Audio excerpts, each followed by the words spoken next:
REI Co-op Studios.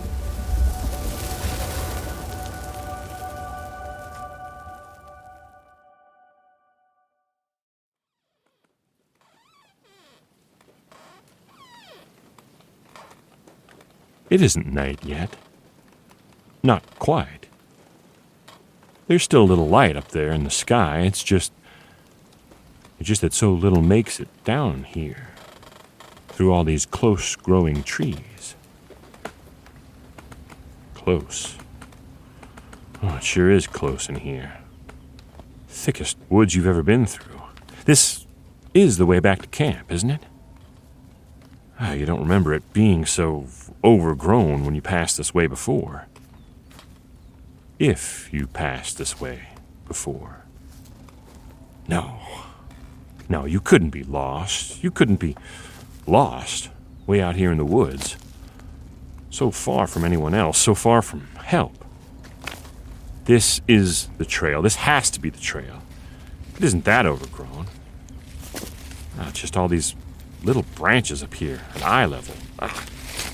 They all seem to be right at eye level. So many of them. So hard to dodge in this light. A twig snaps somewhere nearby, draws your attention. It must have been one of these ones that just caught in your hair. Ow! Oh, they crackle and break as instinct jerks your head away and right into another grasping clutch of twigs, this time jabbing right at your face. Ow! You stop, stand still, lower your head, push the branch away. You shake your hand then as the web of twigs seems to grasp at it. Your eye caught one of those little twigs right in the eye. You blink and blink. The tears stream so that your nose starts to drip, but there's still a little piece of bark or a stick right in your eye. You can feel it. Oh, you can't get it out. You rub at it gently. Oh, that just makes it worse. You try pulling your eye wide, blinking, burning, blinking and burning and weeping. And then more twigs snap nearby, thicker ones, louder. And how can that be? You aren't moving anymore. You aren't even trying to shove away the twigs and branches that you can feel on the back of your bowed neck. Little sticks crawling across your skin, tracing small patterns, even as you stand still. There must be some breeze that you can't feel, but they seem to be the twigs, the branches. How could there be more and more of them now? Gathering, brushing, scraping against the back of your neck. You crouch down, lower and lower, but you can't get away from it. The sticks and twigs drag across your skin, as many as before, even more now. More and more every minute, catching in your hair, jabbing at your back. And a little further away, but not far, those branches keep snapping.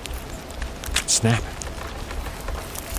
Something is coming through these lonely, empty woods. Something large is coming closer, coming toward you. The tears still stream from your crouched over face, but you're about to stand and blindly, bravely face those approaching sounds anyway. When you feel and smell a moldy breath right at your ear, and it whispers, wetly, "Welcome to the Camp Monsters Podcast."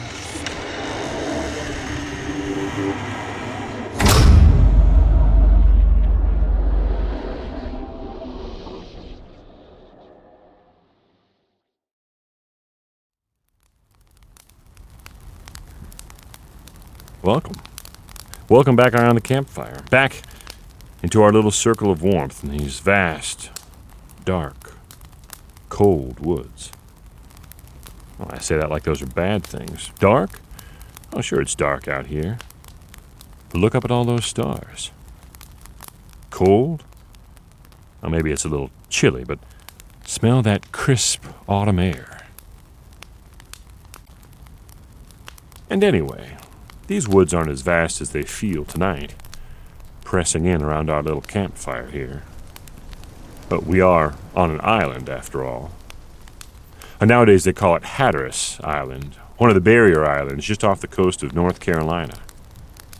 Exposed as they are to the sea and storms and winds and whims of the wild Atlantic Ocean, these islands are changing all the time. Now, people have changed them plenty, too.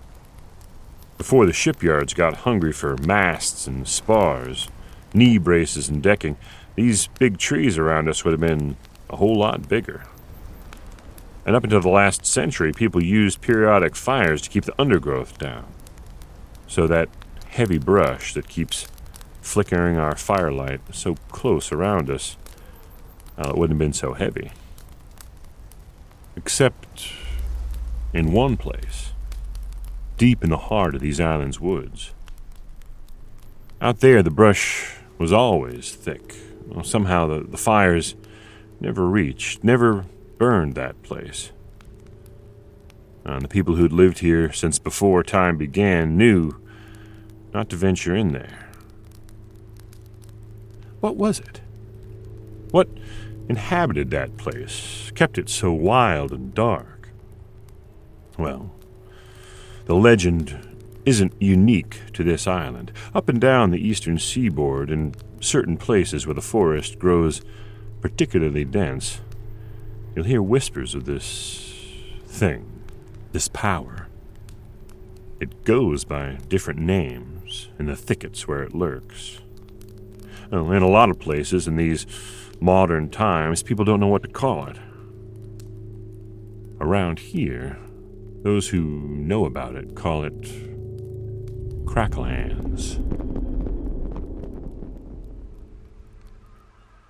Claira, however, had never heard any such thing. Even many islanders today haven't, but Claira wasn't from the island. She was a tourist, a visitor from the mainland, and she was bored. Well, this trip wasn't her idea, after all. It was one of those family vacations that her parents had cooked up. Hatteras Island was perfect for her parents. Quiet, isolated, with miles of sandy beaches, flocks of seabirds, beautiful sunrises. Beautiful sunrises. I mean, how can you call it a vacation if you're getting up before sunrise? Well, Claira had stayed true to her intention of not seeing any of those. Oh, yes, Hatteras is a beautiful island. Even Claira would admit that. But after almost a week, she was looking forward to going home. Back to her friends, back to her normal life. Of course, as it turned out, life would never quite get back to normal for Claira ever again. She'd taken the long trail back from the beach. Well, some of the trails go straight down to the sand, but at the very back of the campground there's one that follows an old road into the woods. And once the road peters out, the trail keeps going, meandering through the thick forest. She'd first tried the trail earlier in the trip out of, well, you guessed it, boredom. But she liked that it led to a quieter, less visited stretch of beach.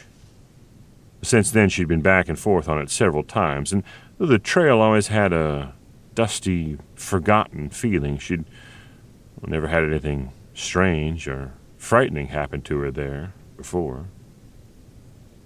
But this time she'd stayed on the beach a bit later than she'd intended. And though the trail wasn't much more than a mile long, the light was fading quickly, and she was beginning to feel the first little fingers of concern about being caught by darkness out here in these lonely woods. Not that anything would happen.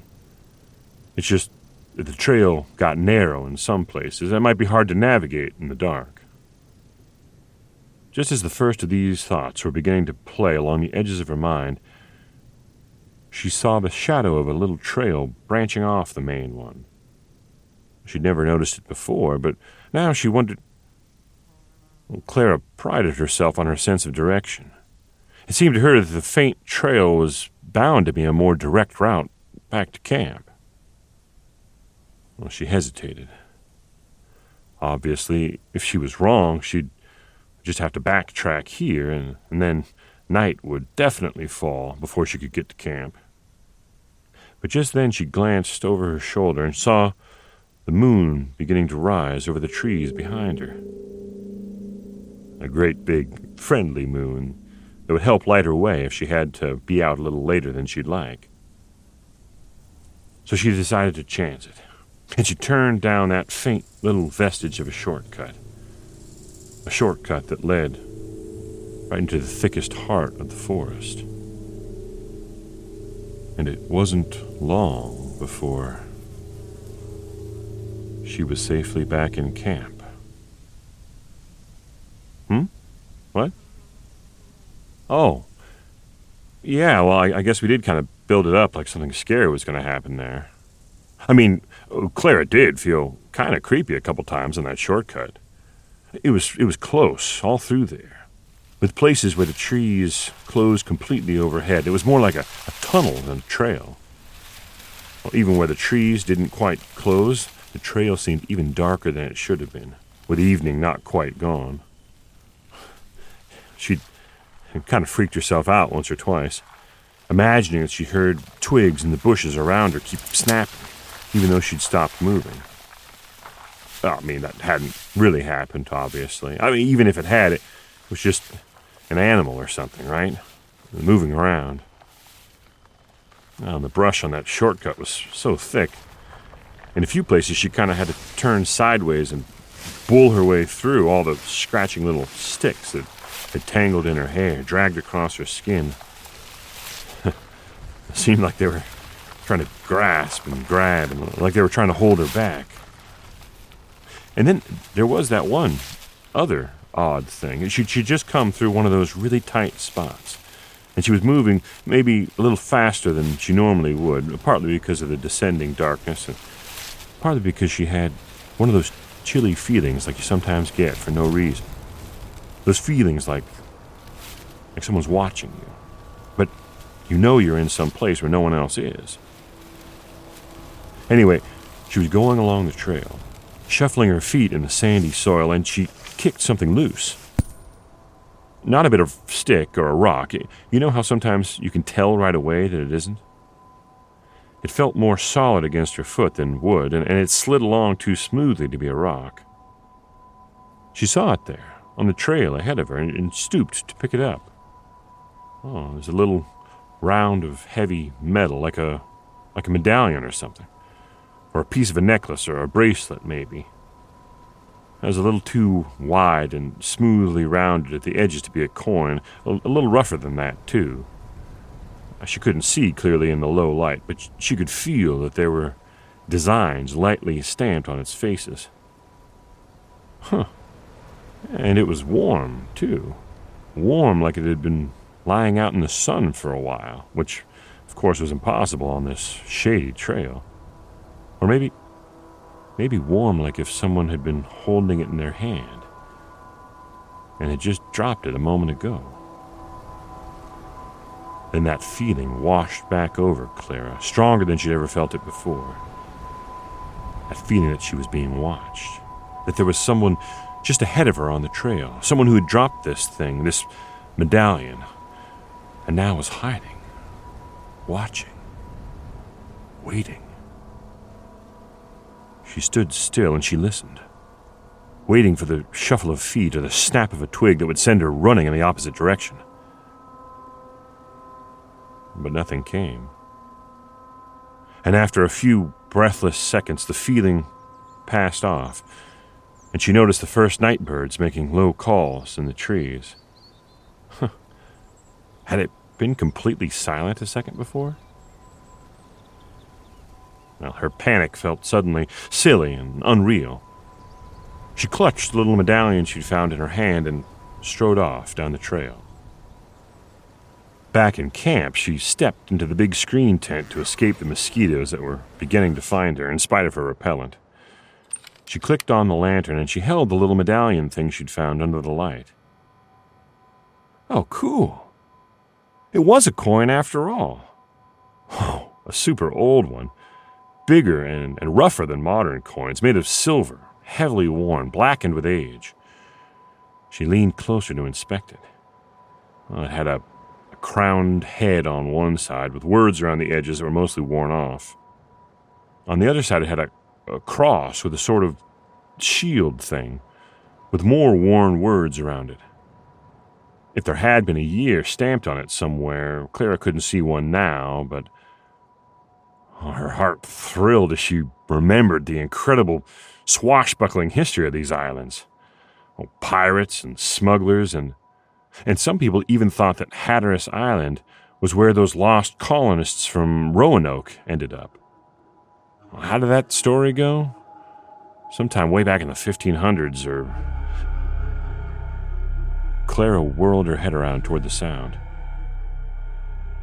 It wasn't a loud sound. Like a short, quiet, unpleasant laugh. Claira was sure it had been a laugh. From just out there, in the dark. Close, where the woods crept up to the edge of their campsite. Where the stretching twigs of the brush almost touched the tent. Claira stared, but full night had fallen outside now, and the lantern light bounced off the screened walls of the tent. She couldn't see anything beyond them. Well, maybe it had just been the sound of two dry sticks rubbing together funny in a breeze. Or maybe brushing against the fabric of the tent.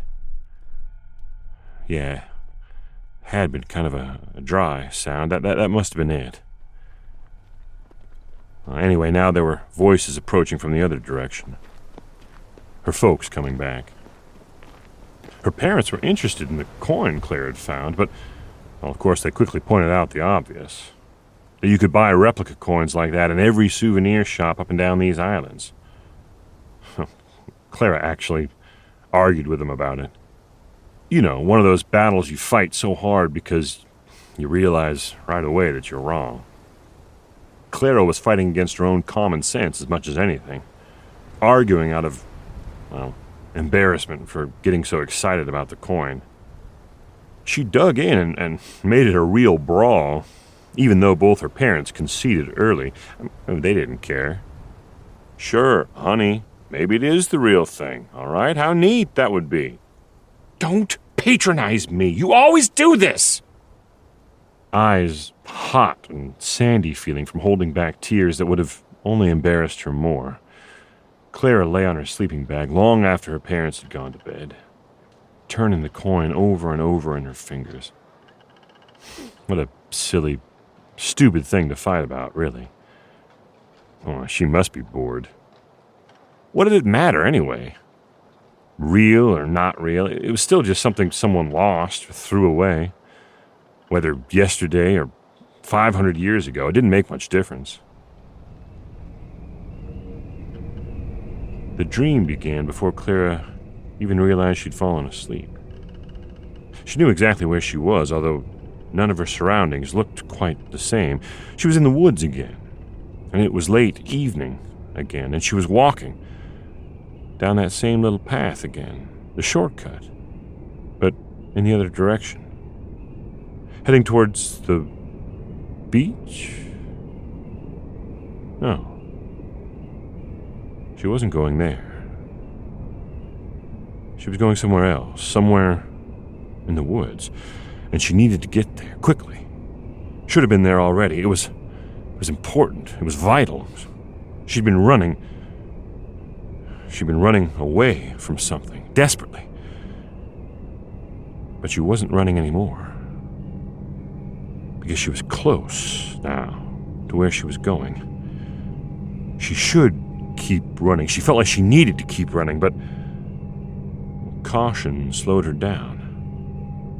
Fear of what was behind her thrust like needles into her back, but wariness of what was ahead pressed her to a slow walk as she neared her destination.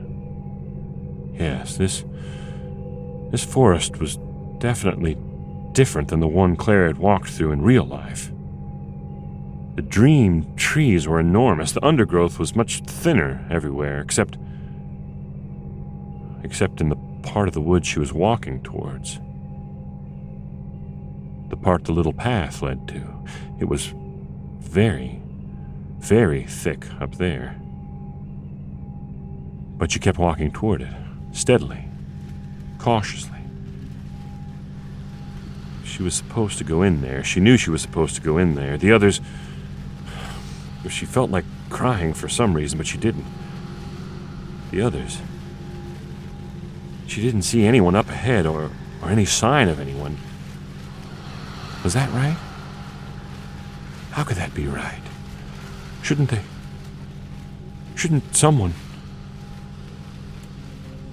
The closer she came to the dark thicket ahead, the slower her steps moved. She stopped and listened. She started forward again. Every time she moved, every time the fabric of her dress dragged across the leaves and twigs that were growing thicker and thicker on every side, she was certain she heard voices coming from up ahead, coming from up there. Whispers. Familiar whispers. She could almost make out what they were saying. But whenever she stopped, the voices did too. Were they hiding from her? In there? Further? Hiding just a little further? A cry from behind her that shocked her back into a run. Running down the little path, narrower and narrower, into the scrub trees and bushes that grew higher and thicker, thicker. Twigs dragging across her face, breaking in her hair, catching in the corners of her panting mouth, sticks ripping at her running ribs, tearing at her tripping legs, jabbing broken blood from her face, searching for her squinting eyes, until the sticks became branches, snapping into her, catching, stopping, slamming her down. She cried out then, not a scream, but deeper, a thrashing, rasping, animal sound. And then she tripped and fell heavily into an open space, a small clearing, her hands driving deep into a mold of dead leaves, still moist, slimy under the surface. She lay there for a time on the ground, dazed, still, relieved to be out of those bushes, out of that grasping thicket. And then, lying there, she began to call out, softly, softly, for the others. She listened for their answers, and she thought she heard some, too. But faint, fading, like they were already through this horrible thicket and away, like they were leaving her here. She looked into the dimness toward where she thought the voices were calling in reply. She could see a sliver of sky that way, an early moon rising in the gray-purple dusk, a late wind driving wisps of clouds across its face. And there, in front of the moon, it was funny how the branches of that tree came together in front of the moon. Almost like a head. A person's head. But with no body beneath it, just sticks and branches and more sticks. But it was strange as she sat up, her perspective changed. Strange how those sticks came together until it did almost seem like there was a body there. But nothing like a person's body, no. Long and thin it was. And the head was changed now, too, from this angle. Pointed, devilish. The movements of her own head made it seem like the head and body she imagined were moving, too. Like the head was twisting around to look at her. Very startling, unsettling. And now that she'd sat up all the way, it looked like there were arms on that body as well. Bundly, thin boughs of arms with 1,000 long fingers at their end, moving like the legs of a millipede, crackling like a million tiny twig snaps, and reaching.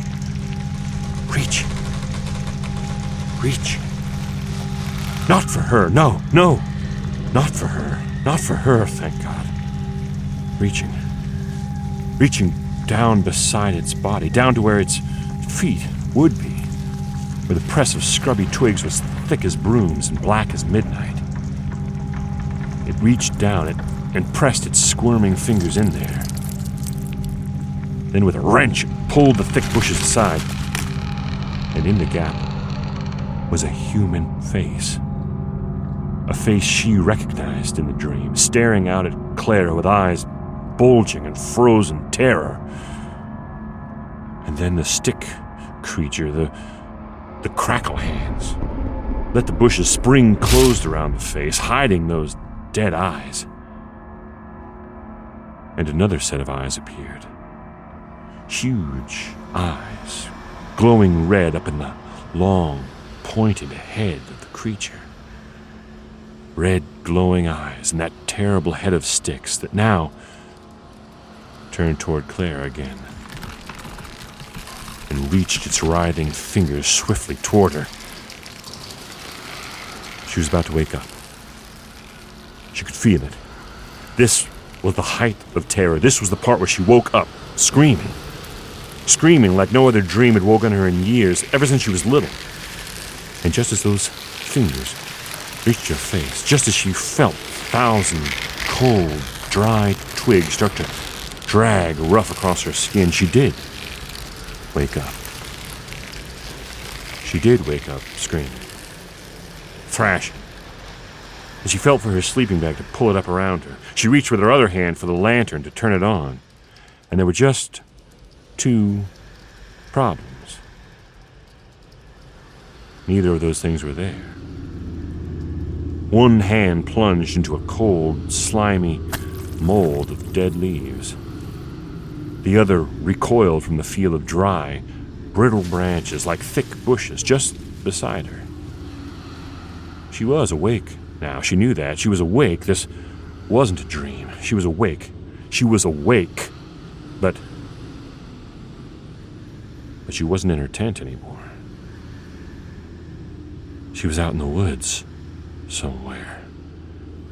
Out where the woods were so thick she couldn't see anything at all. But she could hear just fine.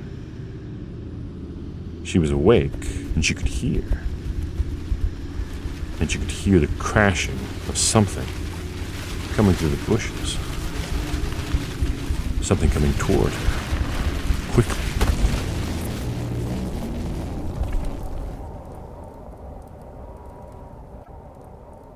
Well, now I'm afraid we'll have to leave Claira right where she is for tonight, right at the height of suspense.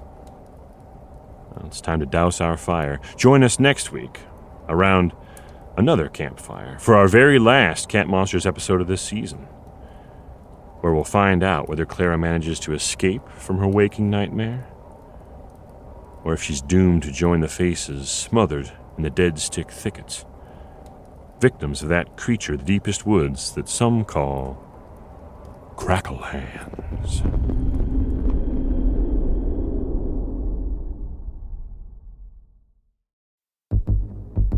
Even deeper in these dark woods, something else is crackling.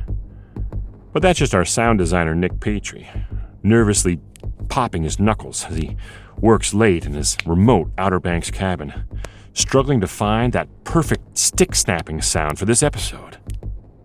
Wait a minute. The sound of his knuckles popping. That's perfect! Back at the campground, our senior producer, Jenny Barber, turns this episode over and over in her mind. She doesn't care what executive producers Joe Crosby and Paolo Motola say. She knows that Crackle Hands is real. And sure enough, just then, she hears something stumbling through the midnight thickets, crashing through the dry, bony twigs, making an unearthly cry. But it's just yours truly, writer and host Weston Davis, lost on his way back from the campground bathroom. You'd think they'd mark these trails better. Special thanks to the Davis boys for helping inspire this week's episode. They've been clamoring for a Crackle Hand show for years. We've said it before and we'll say it again and we'll mean it every time. Listeners like you are the reason that Camp Monsters exists. And many of you dedicated listeners have been asking for Camp Monsters merch. Well, you spoke, and Camp Monsters was listening. Follow the link in the show notes to see how you can help spread the word about Camp Monsters by rocking some amazing Camp Monsters merch.